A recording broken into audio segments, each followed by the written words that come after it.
دعا میں یقین رکھنا چاہیے اللہ لازماً سنتا ہے.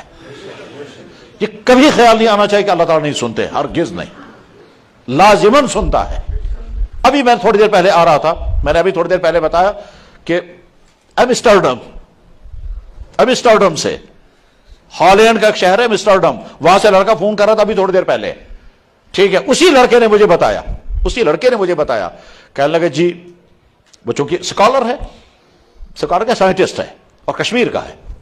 اس لڑکے نے مجھے بتایا، کہنے لگا جی میں نے اپنے جاب تبدیل کر دیا تھا، میں کسی دوسرے ادارے میں چلا گیا تھا. جب میں نے وہاں جوائن کر لیا تو میں نے باس سے کہا کہ سر مجھے نماز پڑھنی ہوتی ہے تو مجھے نماز پڑھنے کے لیے جگہ چاہیے. اس نے پوچھا یہ کیا ہے یہ نماز؟ میں نے کہا سم تھنگ پرائر، کچھ عبادت ہے. کہنے لگا اچھا پرائر، اس کا مطلب اس کے لیے تمہیں سائلنٹ روم ہونا چاہیے؟ میں نے کہا جی ہاں سائلنٹ روم ہونا چاہیے. کہنے لگے کیمپس میں تو سائلنٹ روم ہے ہی نہیں، اویلیبل نہیں ہے، ہم نہیں دے سکتے تمہیں. میں نے کہا مجھے تو نماز پڑھنی ہے اور اگر مجھے کمرہ نہیں ملے گا تو میں ریزائن کروں گا. اس نے کہا نہیں تم بہت اچھے لڑکے ہو، ریزائن مت کرنا، ہم پھر بھی دیکھیں گے کیمپس میں کمرہ مل سکتا ہے یا نہیں.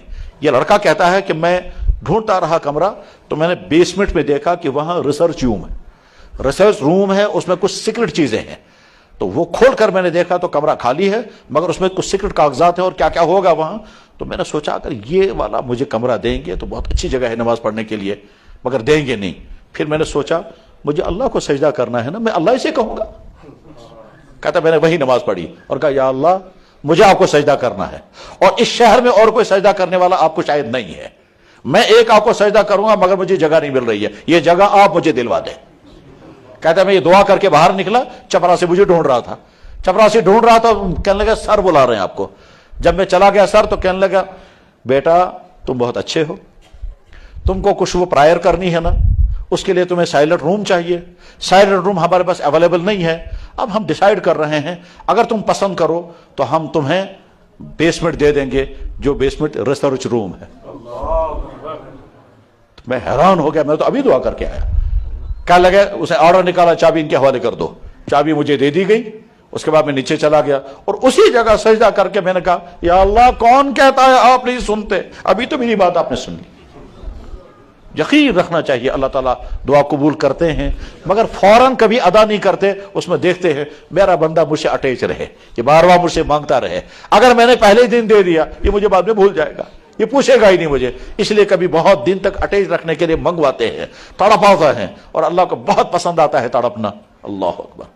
جب حضرت عائشہ صدیقہ رضی اللہ عنہ سے کسی نے پوچھا اللہ کے نبی نے کوئی عجیب بات سنائیے، تو حضرت عائشہ نے فرمایا ان کی کون سی بات عجیب نہیں تھی. پھر فرمایا ایک دن میں نے رات کو دیکھا جب آرام کرنے کے لیے لیٹتے ہی فوراً کھڑے ہو گئے. کہنے لگا عائشہ تم آرام کرو، اور حضور کھڑے ہو گئے، کھڑے ہو کر کے روتے رہے، پھر رکوع میں روتے رہے، پھر سجدے میں روتے رہے، پھر کھڑے روتے رہے، پھر رکوع میں، اور ساری رات اسی طرح سے گزار دی. یہ حضرت عائشہ بیان فرماتی ہیں حدیث کی کتابوں میں، فضائل اعمال میں بھی حدیث موجود. بہرحال دعا میں یقین کرنا چاہیے کہ اللہ ضرور سنتے ہیں. دعا میں 3 چیزیں ہیں، نمبر 1 شکر، نمبر 2 توبہ، نمبر 3 ارادہ. شکر، توبہ اور ارادہ. شکر کس کس چیز کا وہ خود ہی سمجھ میں آ جائے گا، اور توبہ کس کس چیز سے وہ بھی سمجھ میں آ جائے گا، اور ارادہ کن کن کاموں کا وہ بھی سمجھ میں آ جائے گا. بس اسی جذبے کے ساتھ ہم دعا کریں گے اور یقیناً اللہ کی رحمت متوجہ ہے. بلکہ ہو سکتا ہے اللہ تعالیٰ شان حدیث میں موجود ہے، اللہ کے نبی علیہ السلام نے فرمایا ینزل تبارک و تعالی الی السماء الدنیا فی کل لیلۃ. اللہ تعالیٰ ہر رات پہلے والے آسمان پر اتر کر کے آ کر پھر کہتے ہیں هل من سائل فاعطی، کون مانگنے والا ہے میں اس کو عطا کروں گا. اور اللہ کے نبی نے فرمایا ہمیں یقین ہے کہ اللہ تعالیٰ شان آسمان اول پر اتر کے آئے ہوں گے. ایک حدیث میں تو رات کا لفظ ہے اور ایک حدیث میں رات کے اخیر کا لفظ ہے. رات کے اخیر میں اتر کر کے آتے ہیں. رات کو کبھی اٹھنا چاہیے کمرے میں اندھیرا کر کے، پھر نماز پڑھ کر پھر کہنا یا اللہ آپ کی طرف سے اعلان ہو رہا ہوگا، میں سنتا تو نہیں ہوں مگر آپ کے نبی نے کہا، اس سے زیادہ حق بات کون سی ہے؟ تو یا اللہ آپ کی طرف سے اعلان ہو رہا ہوگا، میں دامن کھول کے آپ کے سامنے. 2 زانوں بیٹھیں، درود شریف پڑھیں اور پھر دعا کرتے ہیں.